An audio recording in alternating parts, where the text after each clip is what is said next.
উপন্যাস পাঠ এই অনুষ্ঠানত প্ৰচাৰ হৈ আছে ডক্টৰ লীলা গগৈৰ উপন্যাস নৈ বৈ যায়ৰ ধাৰাবাহিক পাঠ।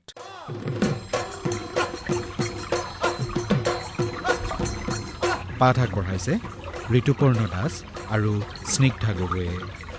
প্ৰযোজনা ঋতুপৰ্ণ দাসৰ। নৈ বৈ যায়।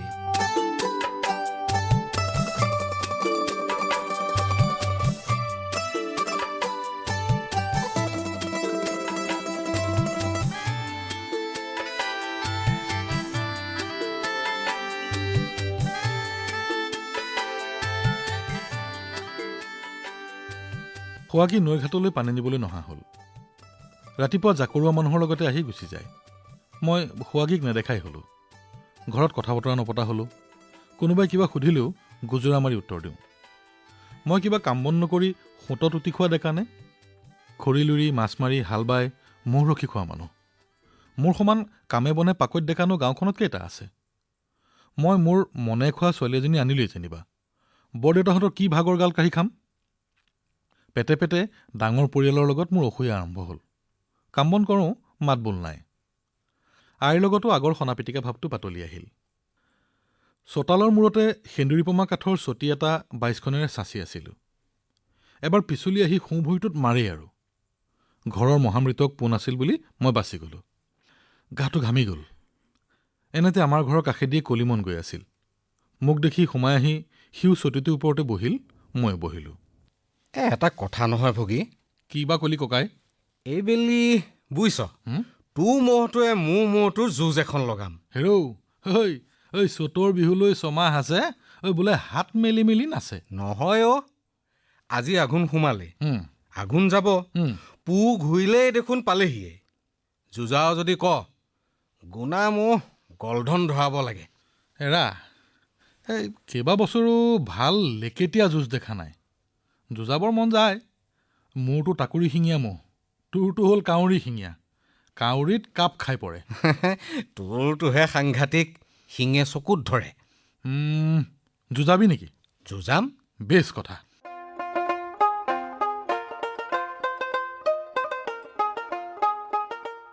সেইদিনাৰ পৰা কুকুৰা ডাকতে উঠি মুৰিয়লি মাটিৰ গেৰনেমেলা ধান খুৱাই খুৱাই মতা মহৰ গলধন ধৰাবলৈ ধৰিলোঁ। গলধন পুৰত হৈ আহিল। গা তেল পৰি পিছলা হ'ল। কিচকিচীয়া ক'লা নম্বুৰ চিকচিকাবলৈ ধৰিলে। দিনক দিনে যুঁজু যুঁজু ভাৱটো বাঢ়ি আহিল। এপিনে মহৰ গলধন বাঢ়িল, নাকি শকত হ'ল। আনপিনে মোৰ মনটো দিনক দিনে মৈমতীয়া হ'বলৈ ধৰিলে। বাৰী আই, মই মনত দুখো দিব নোৱাৰোঁ। আয়ে যদি খোজা বঢ়াকৈ নাদুকি কানে, আনক। মই দৰা হৈ যাম। বৰদেউতা আৰু সুৱাগীৰ পিতায়েকক এশেকনি দিবলৈ মই সুৱাগীকো আনিম। ফাগুনত নাদুকি কানিম, বহাগত সুৱাগীক সুমুৱামহি। মই ঠাৰ দিলে সুৱাগী যদি পলাই আহে, ভালেই। নহ'লে পানীঘাটৰ পৰাই ধৰি নিম। মোৰ গাৰ বল আৰু মনৰ সাহস গোণামহটো থোপ খালেগৈ। সিয়েই ময়েই সি। ভোকৰ ভাত পিয়াহৰ পানী এৰি তাক মই খুৱাবলৈ ধৰিলোঁ। তাৰ পিঠিত পথলুৱাকৈ উঠি হাতত নাকিডাল লৈ ঘৰলৈ আহোঁ। খাওঁতে বওঁতে উঠোঁতে বহোঁতে সকলো সময়তে ভাবোঁ, মোৰ মহ জিকিব। যুঁজত মোৰ মহ জিকিব, ঘৰত মই জিকিম।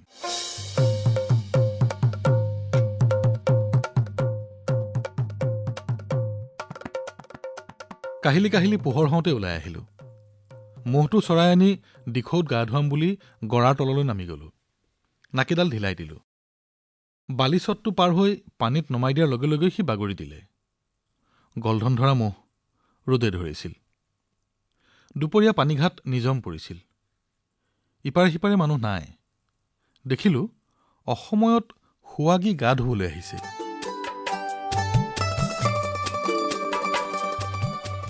মোৰ গাটো টেৱা পোৰা কৰিবলৈ ধৰিলে।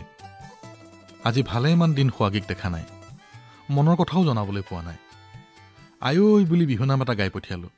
ঐ আয়ৈ, ঐ ধনশিৰি দলংখন ভেটিলে ঐ চেনাইকণ, ঐ ভেটিলে ঐ চেনাইকণ, ঐ লোহাৰে ঐ শলখা, লোহাৰে ঐ শলখা মাৰি, ঐ তোকেনো মোকে ঐ ভেটিলে ঐ মনিছে, ঐ ভেটিলে ঐ মনিছে, ঐ দুটি দেহা দুফালে, দুটি দেহা দুফালে কৰি। সুৱাগীয়ে উলটি চালে, আকৌ সিফাললৈ মূৰ কৰি মূৰত ঔবীজ ঘঁহিবলৈ ধৰিলে। দীঘল চুলি তাৰ বাওঁহাতে আগলৈ পেলাই দুই হাতৰ তলুৱাৰে ঘঁহিবলৈ ধৰিলে। তাৰপিছত পানীত বুৰ মাৰি চুলিৰ পৰা বীজবোৰ উটুৱাই কোটালি দিলে। দুই হাতেৰে চেপি পানীখিনি পঠিয়াই আকৌ এবাৰ বুৰ মাৰি চুলিখিনি কোটালি দিলে। তাৰপিছত হাতৰ ঠাৰিৰে চেটেপ চেটেপ মাৰি পানীখিনি উফৰাই পেলালে। পাৰলৈ গৈ গামোচা এখনেৰে পানীবোৰ টুকি সুৱাগীয়ে চুলি তাৰ নিৰহ কৰিলে। মই একেথৰে চাই থাকিলোঁ। ঐ কিনো হাত দুখনি, কিনো ভৰি দুটি, ঐ কিনো ভৰি দুটি, ঐ কিনো তোৰে শুৱলা মাত, ঐ ৰ'দে পাই জিলিকে তোৰে নোগাল দুখনি, ঐ তোৰে নোগাল দুখনি, ঐ হাঁহিলে ঐ জিলিকে, হাঁহিলে ঐ জিলিকে দাঁত। বিহুনাম দুটামান গাবৰ মন গৈছিল, নেগালো, পাতল বুজাব। পিছে মনলৈ ইটোৰ পিছত সিটোকৈ বিহুনামবোৰ লানি পাতি পাতি আহিবলৈ ধৰিলে। মনে মনে আওৰাই মহটোৰ গাটো খেৰেৰে ঘঁহিবলৈ ধৰিলোঁ। ঐ উজায়ে ঐ চালো মই, ঐ ভটিয়াই নুহু চালো মই, ঐ ভটিয়াই নুহু চালো মই, ঐ তোৰে হেনো মান শুৱনি নাই, ঐ দেৱে ঐ মাৰিব, ঐ মনিছে ঐ মাৰিব, ঐ মনিছে ঐ মাৰিব, ঐ তোকেহে জানো অকলে পাই, ঐ হাতলৈ ঐ কি চাবি, ঐ হাতীৰে ঐ সুৰে যেন, ঐ হাতীৰে ঐ সুৰে যেন, ঐ ভৰিৰেনো কি চাবি গোট, ঐ মুখলৈ ঐ কি চাবি, ঐ দোলাহানো দাপোন যেন, ঐ দোলাহানো দাপোন যেন, ঐ কঁকালটি ঐ বিনৰে গোট। চিঞৰি চিঞৰি বিহুনাম গোৱা মনটো ঘনে ঘনে দাং খাই আহিছিল। নাই, আজি আৰু বিহুনাম নেগাওঁ। কিন্তু তোক মই আনৰ ঘৰ শুৱনি কৰিবলৈ এৰি দিব নোৱাৰোঁ। বহাগৰ ভিতৰতে যদি তোক আনি ঘৰ সোমাবহি নোৱাৰোঁ, মোৰ নাম ভোগী নহয়। নহয়, মই মতা ল'ৰা। চাম তোৰ পিতায়েৰে কেনেকৈ দা জোকাৰি ৰখি থাকে। তই সুৱাগী মোক চিনি পোৱা নাই। মই মানুহটো মুখে পেটে একে। হেৰ কৈছোঁ নহয়, মোৰ মুখত এষাৰ পেটত এষাৰ কথা নাই। মই তোক আভুৱা ভৰা নাই। তই মোক শোভা নেদেখিবি, তোক মই কৈছোঁ। ঐ বহো ভাতৰ কাঁহীত মন তোৰে হাঁহিত, ভাত সৰি সৰি, ভাত সৰি সৰি পৰে, ঐ তামোল হোৱা হলে ফালি যেন দেখুৱাম, ঐ ফালি যেন দেখুৱাম, কিহেনো মোক কামনি, ঐ কিহেনো মোক কামনি কৰে। ক'ব নোৱাৰাকৈ মুখৰ পৰা নামটো ডাঙৰ হৈ ওলাই গ'ল। ৰাজহাঁহে ডিঙিটো ভাঙি চোৱাৰ দৰে মোলৈ সুৱাগীয়ে উলটি চালে আৰু কানি কাপোৰখিনি চপাই কোচাই লৈ যাবলৈ ওলাল। এনেও বদনাম তেনেও বদনাম। আৰু দুটামান বিহুনাম গাই পেলালোঁ। ঐ তোৰে চকু জুৰি সৰগৰ তৰা যেন, ঐ কিনো খামুচি ঐ কঁকাল, চকুত চকু আমাৰ পৰিও নপৰিল, ঐ কিনো জুয়ে লগা কপাল, ঐ হাতৰে আঙুলি পবালি, ঐ পবালি, ঐ ভৰিৰে আঙুলি ঘনেনো মোৰ মৰমী, ঐ কোনজনী চৰে তোকেনো সৰজিলে, ঐ চায়েনো চাই থাকিবৰ, চায়েনো চাই থাকিবৰ মন। উলটি উভতি চাই সুৱাগী গুচি গ'ল। পানীঘাটটো শুইন শুইন লাগি গ'ল। মহটোক বাগৰ মাৰিবলৈ এৰি দি কাপোৰ ধোৱা গড়ডালৰ ওপৰতে আমন জীৱনকৈ বহি মই আকাশ পাতাল ভাবিবলৈ ধৰিলোঁ। ইমানবোৰ বিহুনাম গালোঁ, ইমান ঠাৰে চিয়াৰে কথা ক'লোঁ, তাইতো এদিনলৈকো মাত এষাৰ নেমাতিলে। তিৰোতাৰ আশৈ পোৱা বৰ টান। সুৱাগীয়ে বাৰু এতিয়ালৈকে মোৰ মন বুজা নাই নেকি? এতিয়াও মোক মনেৰে আপোন কৰি ল'ব পৰা নাই নেকি? নহ'লেনো মাত এষাৰ নেমাতে কিয়?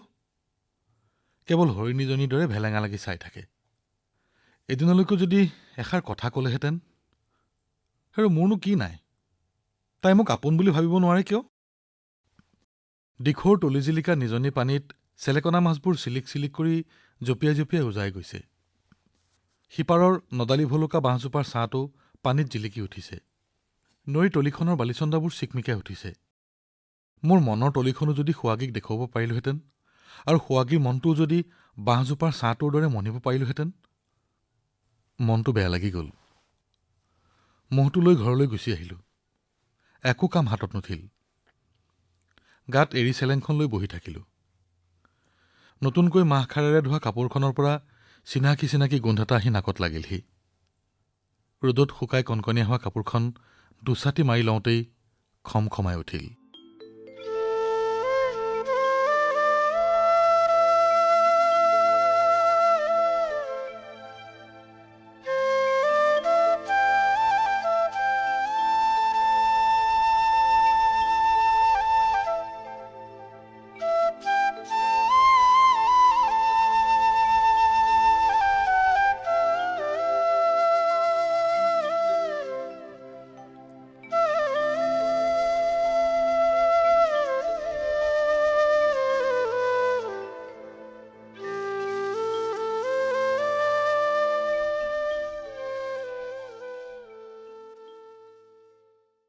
আঘোণ মাহ।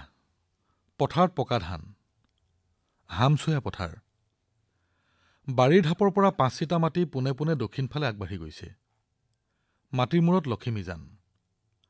আগতে এই জানৰ সিপাৰে ইকৰা বিৰিণা গজিছিল। মানুহ সৰহীয়া হোৱাত এইডোখৰো ভাঙি পথাৰ কৰিলোঁ। এতিয়া বাৰীমূৰৰ পৰা পদুমিনী বিললৈকে আমাৰ পথাৰ। পথাৰৰ মূৰত কেইবাটাও মাছখোৱা পুখুৰী জেঙাই থওঁ। একোটা পুখুৰীত ৪-৫ ভাৰ কাৱৈ মাগুৰ মাছ ওলায়। বাৰীৰ পুখুৰীত এমাহলৈ জিয়নীয়া কৰি ৰাখিব পাৰি। লখিমীজানৰ দুয়োপাৰে সৰু সৰু খুৰুং জেঙাই থওঁ। শাওণ ভাদমহীয়া খৰ মাৰিলে সিঁচি খালৈয়ে খালৈয়ে পুঠি খলিহনা পাভ শিঙৰা মাছ ধৰোঁ। নিকটৰীয়া ভাত খোৱাৰ কথাটো মনতেই নপৰে। সেই বছৰ বতৰ পানী বৰ ভাল আছিল। দিখৌৰ আগতীয়া বানে পলস পেলাই থৈ গৈছিল। যি বছৰ দিখৌৱে পলস পেলায়, ৰোৱা পলচবীয়াকৈ ৰুব লাগে। ধান ভাল হৈছিল। হাউৰি মাতিব লাগিব বুলি ঘৰত কোৱাকুই কৰিছে। আমাৰ গাঁৱৰ ডাঙৰ উৎসৱ ৪টা: বহাগত হুঁচৰি সবাহ, আহাৰত লখিমী সবাহ, আঘোণত ন খোৱা আৰু ফাগুণত ভাওনা। সেইবেলি মাজ আঘোণতে ন খোৱাৰ যোগাৰ হৈছিল। ন খোৱা মানে ৰাজহুৱা ন খোৱা।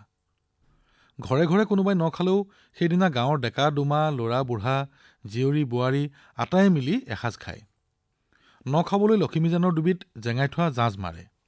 জাঁজত ৰাঘ বৰালি বা কলগছীয়া বৰালি নপৰিলেও মৌশিঙীয়া ঢেৰাপখীয়া বৰালি পৰেই পৰে। কেতিয়াবা ককিলাদৰীয়া বৰালিও পৰে। তৰাপতীয়া বৰালি যে অন্তই নাই। তদুপৰি খৰীয়া, চিতল, আৰি, ভেউ, গোটাচেৰেক পৰিবই। ৰাজহুৱা বন আটায়ে হাতে পাতে ধৰে। কোনেও কাৰো মুখলৈ চাই নাথাকে। কাতি আঘোণমহীয়া অমৰা পকে। তলসৰা অমৰা খাবলৈ শৰ সুগৰি পহু আহে। কুঁৱলীৰ আঁৰ লৈ জোপ দি সজা বন্ধুকেৰে পহু মাৰে। এটা নহয় এটা পহু পৰিবই। মাছ, পহু এইবোৰ নহ'লে কিহৰ নখোৱা?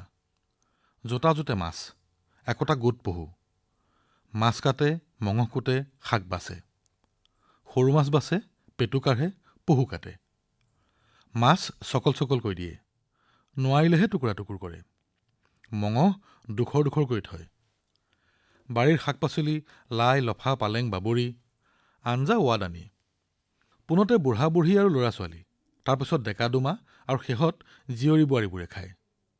ভোজ খাওঁতে বেলি মাৰ যায়। কেতিয়াবা আঁৰিয়া ধৰিব লগা হয়।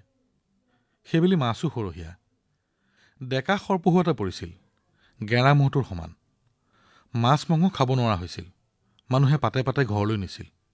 মোৰ কিন্তু সমলি ভাল নালাগিল। কথাই প্ৰতি মনটো দমকা খাই গৈছিল। কলিমনে কৈছিল, কি হল হগী?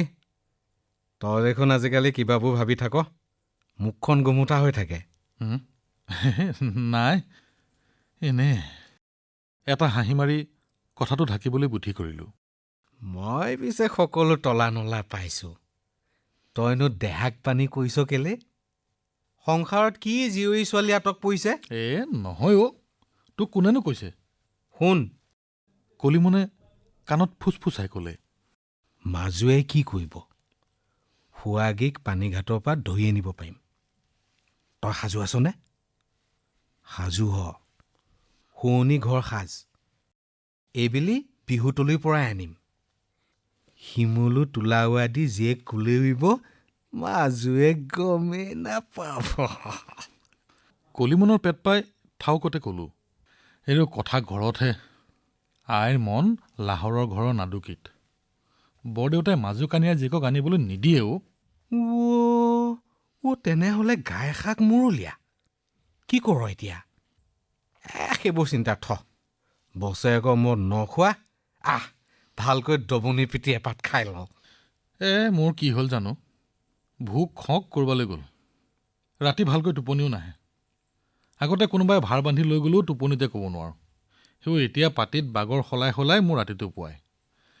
এই সুৱাগীজনীয়ে মোৰ কলিজাটো খুলি খুলি খাইছে বুজিছ। মৰতিজনী কৰবাৰ। নখোৱা ভাগিল। পথাৰখন কুঁৱলী আৱৰি আনিলে। নখাই যোৱা ডেকা দুটামানে মনৰ স্ফূৰ্তিতে দুটামান উকি মাৰিলে। গোটেইখন পথাৰ ৰজন জনাই গ'ল। কদমনি হাবিৰ ফালে ফেৰুৱা এটাই ফেৰেও ফেৰেওকৈ চিঞৰি বাঘ ওলোৱাৰ জাননী দিলে। জোন সলনি হৈছে। বাঘে চোং সলাবৰ সময়। সৌ ধাননিডৰাৰ শৰটোত ঔবখলীয়া খোজ পৰি আছে। ঢেকীয়াপতীয়া কি উন্দোলা বাঘেই হ'ব। কাঁচি জোন মাৰ যাবৰ হ'ল। আমিও লাহে লাহে ঘৰাঘৰি হলোঁ।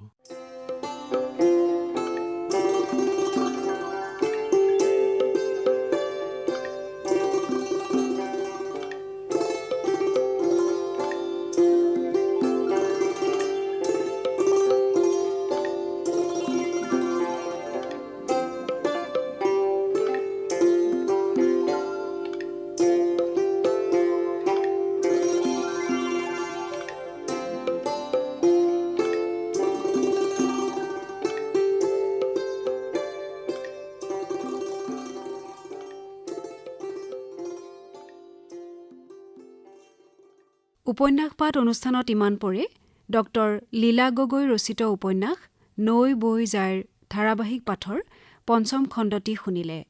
পাঠ আগবঢ়ালে ঋতুপৰ্ণ দাসে। কলিমনৰ চৰিত্ৰত অভিনয় কৰিলে সুদীপ্ত শৰ্মা ভৰালীয়ে। উপন্যাস পাঠ অনুষ্ঠানটি প্ৰযোজনা কৰিলে ঋতুপৰ্ণ দাসে। নৈ বৈ যায় উপন্যাসখনিৰ পাঠৰ পৰৱৰ্তী খণ্ডটি শুনিবলৈ পাব অহা সপ্তাহৰ এই একেটা বাৰৰ এই একে সময়তে।